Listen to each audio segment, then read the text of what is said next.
નમસ્કાર, પ્રણામ મિત્રો, જય શ્રી કૃષ્ણ, જય માતાજી। તો મિત્રો વાર્તા શરૂ કરીએ। હું કેનેડામાં ખૂબ જ અમીર મહિલાના ઘરે ડ્રાઈવર હતો। આ મહિલાની દીકરીને ક્યાંય જવું હોય તો તે મારી સાથે જ હતી। આજ સુધી મેં આ મહિલાની દીકરીનો ચહેરો જોયો નથી, કારણ કે તે પોતાનો ચહેરો હંમેશા રૂમાલથી ઢાંકીને રાખતી હતી અને તેની આંખો પર કાળા ચશ્મા પણ રહેતા। એક દિવસમાં હું તેની દીકરીને બજારમાં લઈ ગયો તો તે મારી બાજુની સીટ પર આવીને બેઠી। હું થોડો નર્વસ થવા લાગ્યો, કારણ કે આજે આવું પહેલી વાર બન્યું હતું। નહીં તો આજ પહેલાં તે હંમેશા પાછળની સીટ પર બેસતી હતી।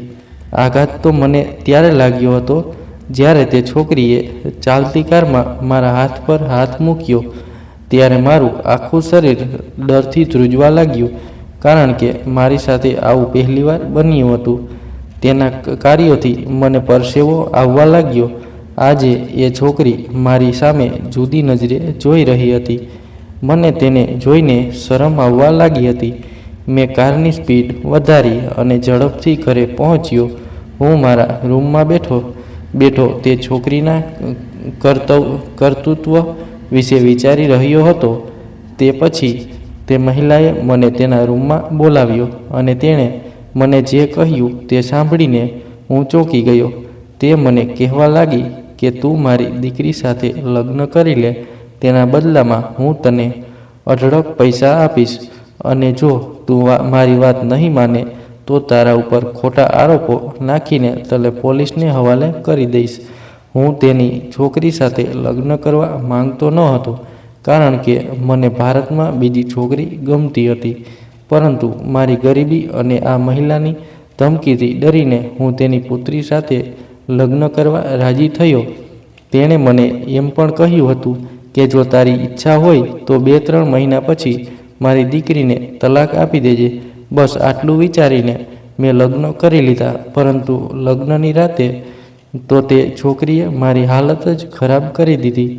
જ્યારે તે છોકરીએ મને જે કહ્યું તે સાંભળીને તો મને કેનેડા આવ્યાને લગભગ 1 મહિનો થવા આવ્યો હતો, પણ હજુ સુધી મને અહીં કોઈ સારી નોકરી મળી ન હતી। મારા અહીં આવવાની વાર્તા જ અલગ હતી। મેં મારા સપનામાં પણ વિચાર્યું ન હતું કે હું કેનેડા આવીશ। હું મારા ઘરની ગરીબીને કારણે ખૂબ જ ચિંતિત હતો, કારણ કે મારા ઘરે જુવાન બહેનો બેઠી હતી અને તેના લગ્નની ઉંમર વીતી રહી હતી। તેમના લગ્ન માત્ર આ કારણે થઈ શકતા ન હતા કે અમારી પાસે દહેજ માટે પૈસા ન હતા, કોઈ વ્યવસ્થા ન હતી। એક દિવસ રસ્તા પર હું પરેશાન બેઠો હતો, ત્યારે એક માણસ કાર લઈને નીકળ્યો અને મને કહેવા લાગ્યો કે તમે પરેશાન લાગો છો, હું તારી કંઈ મદદ કરી શકું છું? મેં કહ્યું, તું અહીંથી જા, હું અત્યારે ખૂબ જ પરેશાન છું। તો તે કહેવા લાગ્યો કે હું તને નોકરી અપાવવા માટે કહેતો હતો, પણ જો તમે મારી વાત સાંભળવા માંગતા નથી તો તે તમારી પસંદ છે। મેં તેને કહ્યું કે ઠીક છે, મને આખી વાત જણાવો, પણ મને અંદરો અંદર ડર પણ લાગતો હતો કે એ માણસ ખોટો તો નથી ને? પણ માણસ કહેવા લાગ્યો, ચિંતા કરશો નહીં, જો તમે તમારા સંજોગો બદલવા માંગતા હો તો મારી સાથે આવો, હું તને વિદેશ મોકલીશ। તમે ત્યાં મહેનત કરીને તમારા સંજોગો બદલી શકો છો। વિદેશ જવાની વાત સાંભળીને હું ચોંકી ગયો। મને લાગ્યું કે એકવાર આ માણસની આખી વાત સાંભળી લઉં। કોણ જાણે ભગવાને તેને મારી મદદ કરવા મોકલ્યો હશે, પણ તે માણસ મને મદદ કરવા કેમ ઈચ્છતો હતો? તેથી જ મેં તેને પૂછ્યું કે ન તો હું તને ઓળખું છું અને ન તો તું મને ઓળખે છે, તો પછી તું મને કેમ મદદ કરવા માંગે છે? પછી તે કહેવા લાગ્યો, હું આમ જ ગરીબ વ્યક્તિને મદદ કરું છું। ભગવાને મને ઘણું આપ્યું છે, પણ એ માણસે જે કહ્યું તે હું માની શકતો ન હતો। મને તેના વિશે થોડી શંકા હતી, પણ મારી પાસે બીજો કોઈ વિકલ્પ ન હતો। થોડા દિવસો પહેલાં મારી મૂર્ખતાને કારણે હું નોકરીને ખોઈ બેઠો હતો, પણ હું આ વ્યક્તિ સાથે ગયો। તે મને તેની સાથે એક મોટા બંગલામાં લઈ ગયો। તેણે મને એક મોટા ઓરડામાં બેસાડ્યો અને પોતે જતો રહ્યો. થોડા સમય પછી તે પાછો આવ્યો ત્યારે તે પૈસા આપીને મને કહેવા લાગ્યો, આ લો, તમે બસ તમારો પાસપોર્ટ બનાવી લો. થોડા દિવસો પછી તમને ટિકિટ પણ મળી જશે. હું માની શકતો ન હતો કે નસીબ મારા પર આટલું દયાળુ હોઈ શકે છે. હું તે જ સમયે ત્યાંથી પૈસા લઈને આવ્યો. પછીના થોડા દિવસોમાં પાસપોર્ટ બની ગયો અને પાસપોર્ટ બની ગયા પછી હું આ વ્યક્તિના ઘરે ગયો. તેણે મને ટિકિટ આપી અને મને એક મોબાઈલ નંબર પણ આપ્યો અને કહેવા લાગ્યો, આવતીકાલે તમારી ફ્લાઇટ છે, ત્યાં જાઓ અને આ નંબર પર સંપર્ક કરજો, તમને નોકરી મળી જશે. હું મારા પરિવારને કહીને કેનેડા આવી ગયો. પરંતુ જ્યારે મેં એરપોર્ટ છોડ્યા પછી મારા ખિસ્સામાં નંબર તપાસ્યો તો મને તે નંબર મળ્યો ન હતો. મને સમજાયું કે મેં તે નંબર ગુમાવી દીધો છે. મારા તો પગ નીચેથી જમીન નીકળી ગઈ હતી. હવે શું કરું? હું અહીં કોઈને ઓળખતો પણ ન હતો. ખબર નથી એ વ્યક્તિ કોણ હતી જેણે મારા ઉપર ઉપકાર કર્યો અને મને અહીં મોકલ્યો. મારી પાસે તેનો કોઈ નંબર નહોતો, પણ હવે હું અહીં ફસાઈ ગયો હતો. હું ખૂબ જ પરેશાન થઈ ગયો. પહેલાં મેં મારી ભૂખ માટે મજદૂરી કરવાનું શરૂ કર્યું. મને અહીં આવ્યાને 3જો મહિનો થવા આવ્યો હતો, પણ હજુ સુધી મેં મારા ઘરે એક પણ રૂપિયો મોકલ્યો ન હતો. મારા માટે અહીં મારું પેટ ભરવું મુશ્કેલ હતું. કોઈક રીતે હું 2 ટાઈમનો રોટલો કમાતો હતો. કદાચ ભગવાન મારા પર દયાવાન હતા કે પછી મારા નસીબ સારા હતા. તો એક અમીર માણસ મને તેના ઘરે લઈ ગયો અને મને નોકરી આપી. હવે મને ત્યાંથી સારો પગાર મળવા લાગ્યો. તે માલકીનની સંબંધી અવારનવાર તેના ઘરે આવતી હતી અને જ્યારે પણ તે આવતી ત્યારે તે મારી સામે તાકતી રહેતી. એક દિવસ મારા માલિકે મને એ જ સંબંધી મહિલાના ઘરે મોકલ્યો અને કહેવા લાગ્યા, આજથી તું ત્યાં ડ્રાઇવિંગનું કામ કરીશ. તે મહિલા મારા પર ખૂબ જ દયાવાન હતી. મારો પગાર પણ ઘણો સારો હતો. તે મહિલાએ મને રહેવા માટે ખૂબ જ સરસ રૂમ આપ્યો, પણ અહીંના બાકીના નોકરો ક્વાર્ટરમાં રહેતા હતા. માત્ર મને અલગ રૂમ આપવામાં આવ્યો હતો. આ મહિલાની યુવાન પુત્રી હતી જે ક્યાંક જતી ત્યારે મને તેની સાથે લઈ જતી, પરંતુ મેં આજ સુધી તેનો ચહેરો જોયો ન હતો. તેણે પોતાને ચાદરથી ઢાંકીને રાખતી હતી અને તેનો ચહેરો પણ રૂમાલથી ઢાંક્યો રહે. મને હજી થોડા દિવસો જ થયા હતા કે મને તે મહિલાની છોકરીની ક્રિયાઓ વિચિત્ર લાગવા લાગી. જ્યારે પણ તે મારી સાથે ક્યાંક જતી ત્યારે તે મારી બાજુની સીટ પર બેસી જતી અને બહાના કરીને મારી નજીક આવવાનો પ્રયત્ન કરતી. મારો હાથ પકડતી, પણ હું ડરના કારણે ચૂપ રહેતો. હું તેને કંઈ કહેતો નહીં. દશાંશ એક દિવસ તે મહિલાએ મને રૂમની અંદર બોલાવ્યો અને કહેવા લાગી, તમારી બહેનોના લગ્ન માટે તમારે કેટલા પૈસાની જરૂર છે? મેં કહ્યું, મારે તો લાખો રૂપિયાની જરૂર છે. મારે તેમનો દહેજનો સામાન લેવાનો છે, કારણ કે મારી 3 યુવાન બહેનો છે અને મારે ત્રણેયના લગ્ન કરવાના છે. અને તમે આ દિવસોના વાતાવરણ જાણો જ છો, છોકરાવાળાઓની ડિમાન્ડ જ એવી હોય છે. તો તે કહેવા લાગી, તમે મારી પાસેથી જેટલા પૈસા માંગશો તેટલા હું તમને આપીશ, એટલે તમે તમારી બહેનોના લગ્ન ખૂબ જ ધામધૂમથી કરાવી શકશો. પણ મારી એક શરત છે, અને એ છે કે તારે મારી દીકરી સાથે લગ્ન કરવા પડશે. તેની એક શરત સાંભળીને મારા પગ નીચેથી જમીન નીકળી ગઈ, કારણ કે મેં ક્યારેય આવું વિચાર્યું ન હતું અને મને તેની દીકરી પસંદ ન હતી. અને ગમે તેમ કરીને હું મારા દેશમાં જ લગ્ન કરવા માંગતો હતો, કારણ કે મને ત્યાં એક છોકરી પસંદ હતી. પછી જ્યારે મેં તે મહિલાને લગ્ન કરવાની ના પાડી તો તે મહિલાએ મને ધમકી આપી. તે કહેવા લાગી કે જો તું મારી વાત નહીં માને તો હું તને જેલમાં મોકલી દઈશ.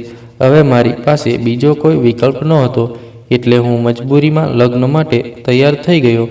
આ મહિલાએ મારી સામે નોટોના બંડલ મૂક્યા અને કહેવા લાગી, હકીકત એ છે કે તું મારી દીકરીને ગમી ગયો છો. તેની ઘણી સંપત્તિ અને ઇજાજત આપશે. તમે જે માંગશો તે તમને આપશે. તમારા આખા જીવનમાં ક્યારેય કોઈ વસ્તુની કમી નહીં રહે. પરંતુ શરત એ છે કે તમે લગ્ન પહેલાં તેનો ચહેરો ન જોઈ શકો. તેનો ચહેરો લગ્ન પછી જ જોશો.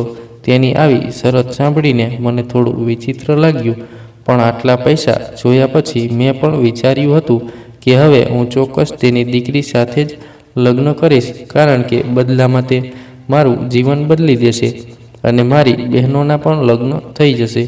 એટલે ના પાડવાનું તો મારી પાસે કોઈ કારણ ન હતું.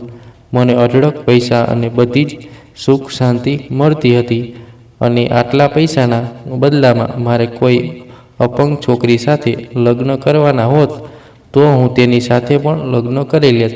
તે ખોટનો સોદો ન હતો. મેં તે મહિલા પાસેથી ઘણા પૈસા લીધા અને તેને ભારત મોકલી દીધા, જેથી મારી બહેનોના લગ્ન થઈ શકે. પણ મને એક વાત પર શંકા હતી કે મેં આજ સુધી આ મહિલાની પુત્રીનું મોઢું જોયું નથી. અને બીજું, તે શા માટે તેની પુત્રીના લગ્ન મારી સાથે જ કરવા માંગે છે? કોઈ કારણ હતું જે તે મારાથી છુપાવી રહી હતી. એ જ વિચારતા મારો મગજ ખરાબ થઈ રહ્યો હતો. એક દિવસ તે મહિલા મને કહેવા આવી કે અઠવાડિયા પછી તમારા અને મારી પુત્રીના લગ્ન છે અને લગ્ન પહેલાં તે અહીં આવશે, પરંતુ તમે તેનો ચહેરો લગ્ન પછી જ જોશો. તેણે કહ્યું કે મારી દીકરીને થોડા દિવસો માટે બીજા દેશમાંથી તેની માસી પાસે મોકલતી હતી. તે જલ્દી ત્યાંથી પાછી આવી જશે. પછી તમારા લગ્ન થશે. મને લાગતું હતું કે એ સ્ત્રી અમારા લગ્ન બહુ સાદગીથી કરાવશે, પરંતુ આ મહિલાએ લગ્નની તૈયારીઓ એટલી ધૂમધામથી શરૂ કરી દીધી હતી કે મને આશ્ચર્ય થયું. તમામ કાર્યો એટલા જબરજસ્ત હતા કે હું કલ્પના પણ કરી શકતો ન હતો.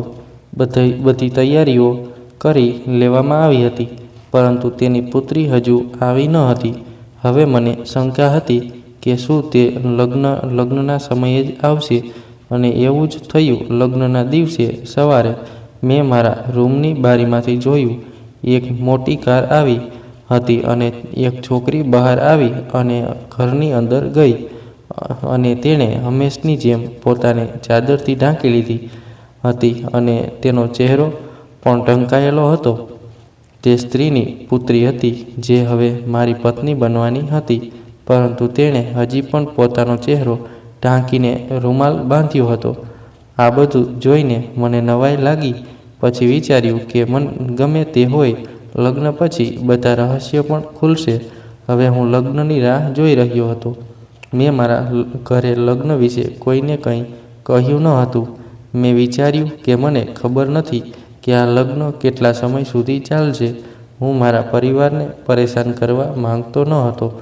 અમારા લગ્ન થઈ ગયા અને લગ્ન પછી કન્યાને મારા રૂમમાં લઈ જવામાં આવી હતી. મેં ઉત્સુકતાપૂર્વક તેનો ચહેરો જોવા મેં તેનો પડદો ઊંચક્યો અને મેં તેનો ચહેરો જોયો કે તરત મારા હોશ ઉડી ગયા.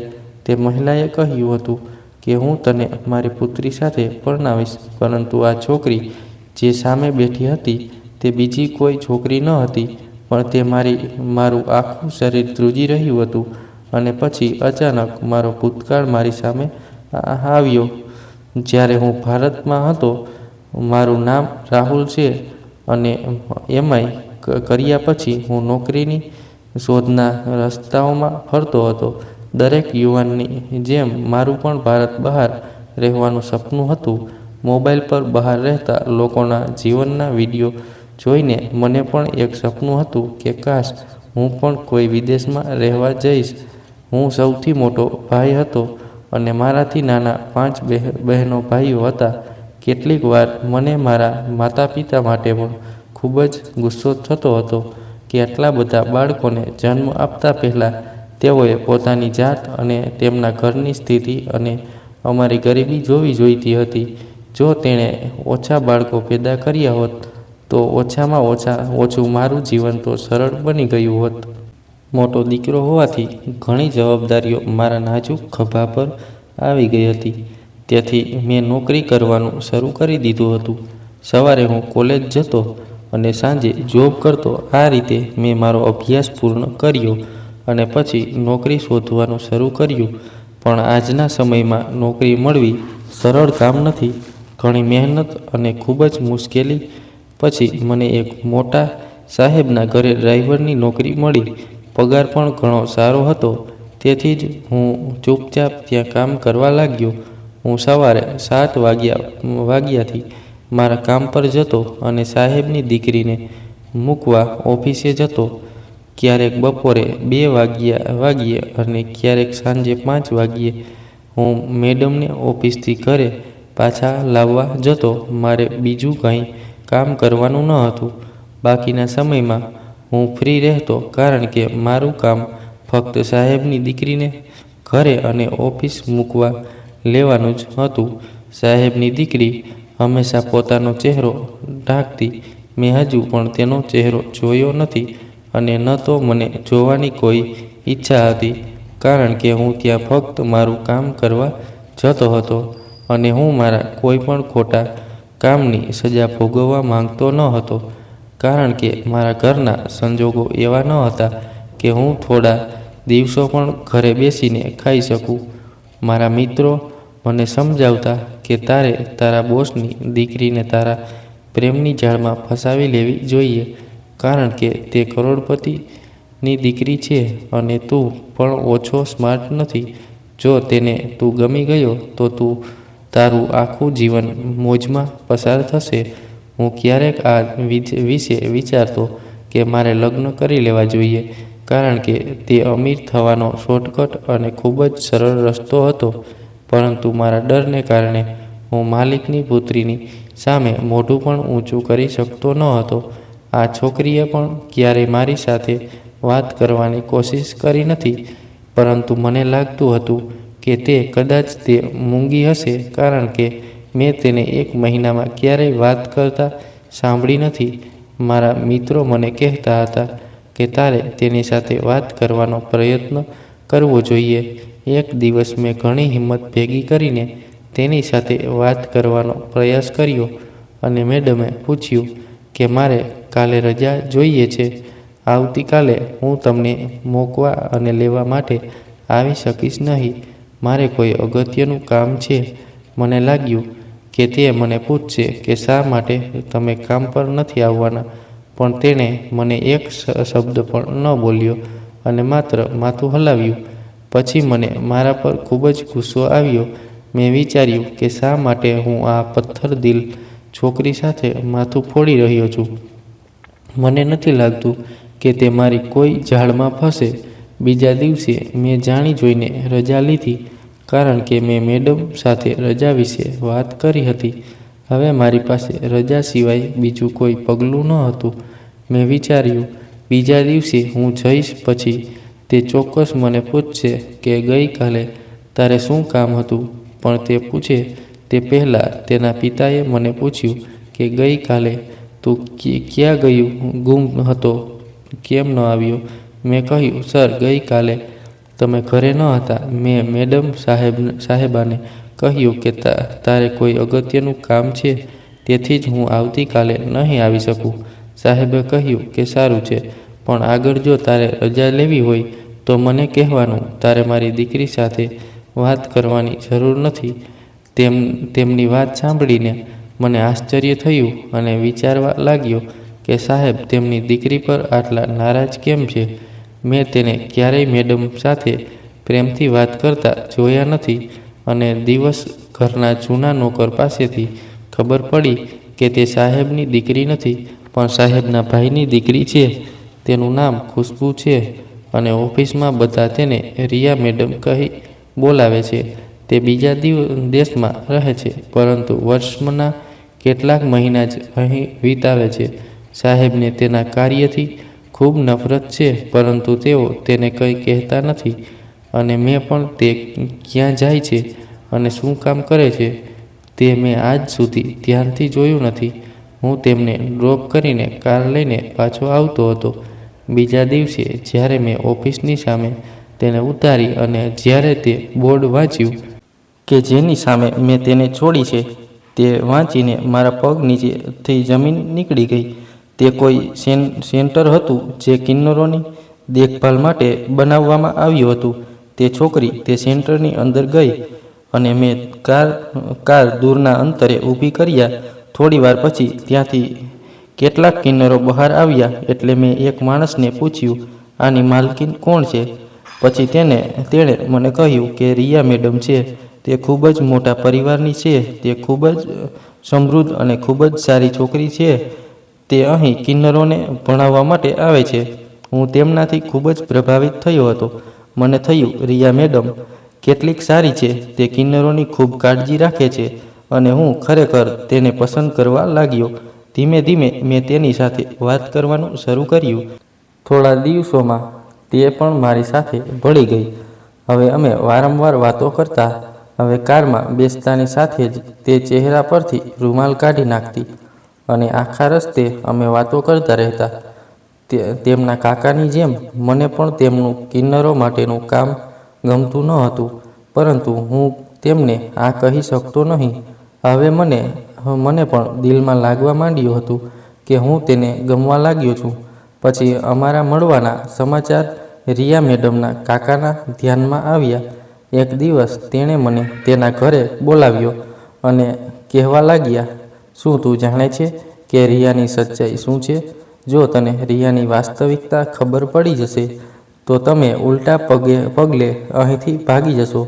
તેને મળવાનું તો દૂર, તેનો ચહેરો પણ જોવો તને ગમશે નહીં. મેં તેને કહ્યું કે રિયા મેડમનું શું સત્ય છે? હું તેમની સાથે લગ્ન કરવા માગું છું. મારી વાત સાંભળીને તેઓ મારી સામે વિચિત્ર નજરે જોવા લાગ્યા અને કહેવા લાગ્યા કે તે છોકરી નથી પણ કિન્નર છે.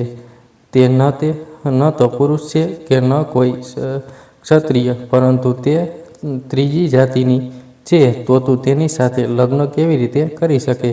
આ સાંભળીને મારા માથા પર આકાશ તૂટી પડ્યું. હું વિચારવા લાગ્યો કે મારે રિયાના કિન્નરો તરફના લગાવને સમજી જવું હતું કે તેનું સત્ય શું છે. મને તેને જોઈને એવું લાગતું હતું કે તે પણ આ લોકોનો એક ભાગ છે, પરંતુ મેં ક્યારેય તેના પર શંકા કરવાનું વિચાર્યું પણ ન હતું. આ માણસે મને સત્ય કહ્યું. રિયાની વાત સાંભળીને હું ત્યાંથી ભાગી ગયો. મેં રિયા સાથેના તમામ પ્રકારના સંબંધો ખતમ કરી દીધા હતા. હવે મારો તેની સાથે કોઈ સંપર્ક ન હતો, કારણ કે તેણે મારી સાથે ખૂબ જ ખોટું કર્યું હતું. તેનું સત્ય જાણ્યા પછી હું તેનો ચહેરો પણ જોવા માંગતો ન હતો. મેં તે નોકરી પર છોડી દીધી અને નોકરી છોડ્યા પછી મેં ઘણી જગ્યાએ ઠોકર ખાધી. ઘણી મુશ્કેલીઓ પછી નસીબ મારા પર મહેરબાન થયું અને હું કેનેડા આવ્યો. પરંતુ મને ખબર ન હતી કે અહીં આવ્યા પછી મારી કિસ્મતમાં શું થશે. લગ્ન માટે હા કહેતી વખતે મારા મગજમાં રિયાનો દૂરનો પણ વિચાર ન હતો, પણ મેં જે વિચાર્યું ન હતું તે થયું. તે કોઈ બીજી નહીં પણ રિયા મારી સામે મારી દુલ્હન બનીને બેઠી હતી. હું તેને જોઈને જેટલો આશ્ચર્યચકિત થયો હતો તેટલી જ તે પણ જોઈને આશ્ચર્યચકિત થઈ ગઈ હતી. મેં બંને હાથ વડે માથું પકડી રાખ્યું. હું એ વિચારીને પાગલ થઈ ગયો હતો કે મેં એક કિન્નર સાથે લગ્ન કર્યા છે. મને ચક્કર આવતા હતા, પણ હવે મારી પાસે બીજો કોઈ વિકલ્પ ન હતો. મેં મેડમ પાસેથી પૈસા લઈને મારા ઘરે પણ મોકલી દીધા હતા અને એ પૈસાથી મારી બહેનોના લગ્નની તૈયારીઓ પણ ચાલી રહી હતી. જો મેં મેડમ પાસેથી પૈસા ન લીધા હોત તો હું તે જ સમયે ભાગી ગયો હોત. મારી મજબૂરી અને મારા લોભે મને આજે ક્યાંથી ક્યાં લાવી દીધો કે મેં એક કિન્નર સાથે લગ્ન કરી લીધા હતા અને હવે એ કિન્નર મારી સામે મારી પત્ની બનીને બેઠી હતી. મેં ગુસ્સે થઈને તેને મારા રૂમની બહાર ફેંકી દીધી. તે કંઈ બોલી નહીં અને ઊભી થઈ તેની માતા પાસે ગઈ. તે રૂમની બહાર ગઈ તે સમયે જ મેં દરવાજો અંદરથી બંધ કરી દીધો. હું તેને મારા રૂમમાં એક મિનિટ માટે પણ સહન કરી શકતો નહીં. મેં આખી રાત જાગતી પસાર કરી. સવાર થતાં જ તેની મા મારી પાસે આવી અને મને ધમકી આપી અને કહ્યું કે ચૂપચાપ આપ મારી દીકરીને અપનાવી લે અને ફંક્શન માટે તૈયાર થઈ જા, નહીંતર તું જાણે છે કે હું તારી સાથે શું કરી શકું છું. હું તને જેલમાં મોકલી દઈશ. પછી તારા પરિવારના સભ્યોના શું થશે? હવે હું મજબૂર થઈને પરિવાર ખાતર ઊભો થઈ અને ફંક્શન માટે તૈયાર થઈ ગયો, કારણ કે મને ખબર હતી કે આ મહિલાની પહોંચ ઘણી લાંબી છે. તે મારી સાથે કંઈ પણ કરી શકે છે અને હું અહીં કોઈને ઓળખતો પણ ન હતો. જ્યારે મેં બહાર જઈને રિયાને તૈયાર થયેલી જોઈ તો તેને જોઈને કોઈ કહી શકતું ન હતું કે તે છોકરી નથી પણ કિન્નર છે. રાત્રે ફંક્શન પત્યા પછી હું રૂમમાંથી બહાર નીકળી લોનમાં આવ્યો. પછી મારી સાસુ મારી પાસે આવી અને મને પ્રેમથી કહેવા લાગી, તમે અહીં બહાર કેમ ઊભા છો? મેં તેને ખૂબ જ ગુસ્સામાં કહ્યું કે તમે મારી સાથે ખોટું કર્યું છે. તમે મને કહ્યું હતું કે તમે તમારી દીકરી સાથે લગ્ન કરાવશો, મતલબ કે એક છોકરી સાથે, પણ તમે મારા એક કિન્નર સાથે લગ્ન કરાવી દીધા. તમે મારી લાચારીનો લાભ લીધો. તો તે કહેવા લાગી, તમને કોઈએ ખોટા સમાચાર આપ્યા છે કે મારી પુત્રી કિન્નર છે. તમે સચ્ચાઈ જાણતા નથી. મેં ગુસ્સામાં કહ્યું કે મારે કોઈ સત્ય સાંભળવું નથી. બસ મારી જિંદગી છોડી દો. મારી સાસુ મને કહે એ પહેલાં રિયા રૂમમાંથી બહાર આવી અને આવીને બોલી, 2 મહિના પછી તમે મને છૂટાછેડા આપીને ભારત પાછા જઈ શકો છો અને મારી માતાએ તમને આપેલા બધા પૈસા તમારી પાસેથી પાછા લેવામાં પણ આવશે નહીં. પણ મારી એક શરત છે. હું તેને સાંભળીને ખુશ થઈ ગયો કે 2 મહિના પછી મારી જિંદગી તો મુક્ત થઈ જશે. આ 2 મહિના માટે તેની શરત એવી હતી કે મારે બીજા લોકોની સામે તેની સાથે સારો પતિ હોવાનો ઢોંગ કરવો પડશે, કારણ કે અમે હમણાં જ લગ્ન કર્યા હતા અને હવે અમારે રોજે રોજ દાવત પર જવાનું હતું. હું ખૂબ જ આશ્ચર્યચકિત થઈ અને વિચારતો હતો કે અહીં કેનેડામાં કોઈ ખરેખર જાણતા નથી કે રિયા શું છે. આ 2 મહિનામાં મેં તેના પર નજર રાખી, પણ મને આવી કોઈ વાતની ખબર નહોતી પડી. દિવસ દરમિયાન મારે દરેક સમયે તેની સાથે રહેવું પડતું, પણ રાત્રે હું બીજા રૂમમાં જતો અને તે તેના રૂમમાં જઈને સૂઈ જતી. આમ કરતાં કરતાં 2 મહિના વીતી ગયા. મેં છૂટાછેડાના કાગળો તૈયાર કરવા હતા ત્યારે મારી સાસુ આવીને મને કહેવા લાગી કે તમે ફરી એકવાર વિચાર કરો.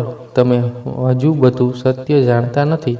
એવું ન થાય કે જ્યારે તમે સત્ય જાણો અને તમારી પાસે પસ્તાવા સિવાય બીજું કંઈ ન હોય અને જીવનભર તમારા કાર્યોનો પસ્તાવો કરો. હું સમજી ગયો કે તે મને રોકવા માટે આવી યુક્તિઓનો ઉપયોગ કરી રહી છે. તે મને ઇમોશનલ બ્લેકમેલ કરીને તેની દીકરી સાથે રાખવા માંગે છે. પણ મેં ભારત જવાનું નક્કી કરી લીધું હતું. તેને છૂટાછેડા આપીને પાછો આવ્યો. મારે અહીં નવા જીવનની શરૂઆત કરવાની હતી. મારી પાસે નોકરી પણ ન હતી. તેથી મેં મારા દિલના સપના માટે સખત મહેનત શરૂ કરી અને 3 વર્ષથી સખત મહેનત કર્યા પછી હું નાનો વ્યવસાય સ્થાપવા સક્ષમ બન્યો. આ કામના સંબંધમાં મારે મારા મિત્રની કંપનીમાં એક મોટી બ્રાન્ડની ઓફિસમાં મીટિંગ માટે જવાનું થયું. ત્યારે ત્યાંની ઓફિસમાં રિયાને જોઈને મને ખૂબ જ નવાઈ લાગી અને આ જાણીને મને વધુ નવાઈ લાગી કે તે મારા મિત્રની પત્ની છે. મેં મારા મિત્રને બધાની સામે ખેંચીને કહ્યું, તે શું કર્યું? તમે કેની સાથે લગ્ન કર્યા છે? મારો મિત્ર મારો હાથ પકડીને મને બીજા રૂમમાં લઈ ગયો અને કહેવા લાગ્યો કે અહીં નાટક કરવાની જરૂર નથી. મેં કહ્યું, તે કોની સાથે લગ્ન કર્યા તું જાણે છે? તેને કહ્યું, હા જાણું છું. મારા મિત્રએ મને કહ્યું કે હું પાગલ નથી, પણ હું રિયાની આખી સત્યતા જાણું છું. રિયા કિન્નર નથી, પણ ખૂબ જ સરસ છોકરી છે. જ્યારે તેણીનો જન્મ થયો ત્યારે ડૉક્ટરે વિચાર્યું કે તે એક કિન્નર છે, પરંતુ 15 વર્ષની ઉંમરે તેનું ઓપરેશન કરવામાં આવ્યું હતું.